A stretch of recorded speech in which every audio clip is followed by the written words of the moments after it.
ప్రస్తుత పరిస్థితులపై మా అప్డేట్స్ మా కరెస్పాండెంట్ వెంకటేష్ ఢిల్లీ నుంచి అందిస్తారు.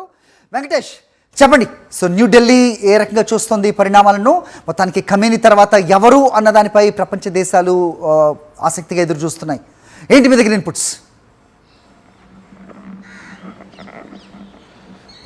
24 గంటల్లోనే ఇరాన్ సుప్రీం లీడర్ ఖమేనీ కథ ముగించింది అమెరికా, ఇజ్రాయెల్. సో ఆ నేపథ్యంలో ఒక ట్రాన్సిషన్ స్టేజ్లో ప్రస్తుతం ఇరాన్ ఉంది. దానికోసం 3 సభ్యులతో కూడినటువంటి ఒక కౌన్సిల్ ఏర్పాటు చేసినట్టు తెలిసింది. సో ఈ ట్రాన్సిషన్ పూర్తయ్యేంత వరకు ఇరాన్కు సంబంధించినటువంటి వ్యవహారాలందరినీ కూడా ఈ కౌన్సిలే వాటిని చేపట్టబోతుంది. సో నెక్స్ట్ ఈయనకు సక్సెసర్ ఎవరు అనే దానిపైన ప్రస్తుతానికి చర్చ జరుగుతున్నప్పటికీ IRGC కమాండర్స్ మాత్రం డెఫినెట్గా అమెరికా చేసినటువంటి దాడికి తీవ్రమైనటువంటి మూల్యం చెల్లించుకోవాల్సి ఉంటుందని హెచ్చరించింది. సో భారీ ఎత్తున అమెరికా పైన దాడికి దిగుతామని IRGC ఇస్లామిక్ రెవల్యూషనల్ గార్డ్స్ హెచ్చరించినటువంటి పరిస్థితి. సో ఈ హెచ్చరికల నేపథ్యంలో US కూడా అలర్ట్ అయింది. డెఫినెట్గా ఇది ఇప్పట్లో ముగిసేటువంటి అవకాశం లేదు. సో మరికొంత కాలం పాటు ఇరాన్ను తమ దారికి తెచ్చుకునేందుకు ఇంకా దానిపైన కొన్ని దాడులు చేసేటువంటి అవకాశం కనబడుతుంది. కొద్దిసేపటి కిందటే టెహ్రాన్లో ఉన్నటువంటి ఎయిర్పోర్ట్ పైన కూడా అమెరికా క్షిపణులతో దాడి చేయగా కొద్దిమంది చనిపోయారు. సో దానికి సంబంధించినటువంటి ఇంకా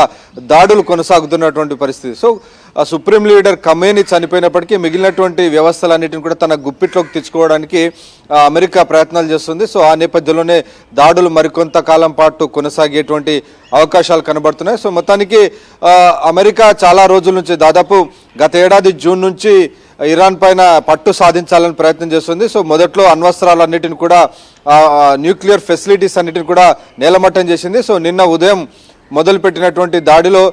ఉదయం ఈ టైంలో మొదలుపెట్టినటువంటి దాడిలో ఖమేనీ సమావేశం అవుతున్నటువంటి విషయాన్ని ఒక నిఘా సమాచారం ద్వారా తెలుసుకుంది. సో తనతో పాటు ఇంకా చాలామంది అధికారులు వారందరితో ఆయన సమావేశం నిర్వహిస్తున్నారని తెలుసుకొని ఆ పక్కా నిఘా సమాచారంతో భారీ ఎత్తున దాదాపు 30-40 బాంబులతో విరుచుకుపడింది. సో ఆ బాంబుల దాడిలో ఖమేనీ, ఆయన కుటుంబ సభ్యులు, ఆయనకున్నటువంటి అత్యంత సన్నిహిత అధికారులందరూ కూడా ఆ దాడిలో చనిపోయినట్టుగా తెలుస్తుంది. సో ఆ విషయాన్ని ఇప్పటికే ఇరాన్ స్టేట్ మీడియా, అధికారిక మీడియా కూడా వెల్లడించింది.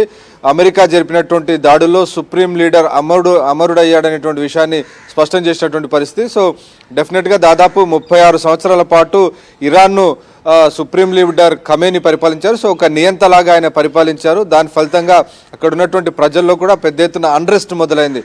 పెద్ద ఎత్తున ప్రజలు వీధుల్లోకి వచ్చి భారీ ఎత్తున నిరసనలు తెలిపారు. సో వీటన్నిటినీ అవకాశంగా తీసుకున్నటువంటి అమెరికా అక్కడ లోకల్గా ఉన్నటువంటి అన్రెస్ట్ను ఇంకా పురిగొల్పింది. అలాగే ఇటు అణ్వస్త్రాలు తయారు చేస్తున్నారనేటువంటి కారణంతో భారీ ఎత్తున దాడులు చేసింది. సో మొత్తానికి ఇరాన్ను తనను కంట్రోల్లోకి తీసుకునేందుకు అవసరమైనటువంటి అన్ని ప్రయత్నాలు చేసింది. సో ఆ నేపథ్యంలో ఇరాన్ సుప్రీం లీడర్ కూడా ఆయన కథను ముగించింది. హరి రైట్, ఇలా ఉంటే అమెరికాతో ఫ్రెండ్లీ నేషన్స్ ఏవైతే ఉంటాయో వాటన్నిటిపై కూడా ఇరాన్ దాడులు చేస్తున్నట్టుగా మనకి తెలుస్తోంది.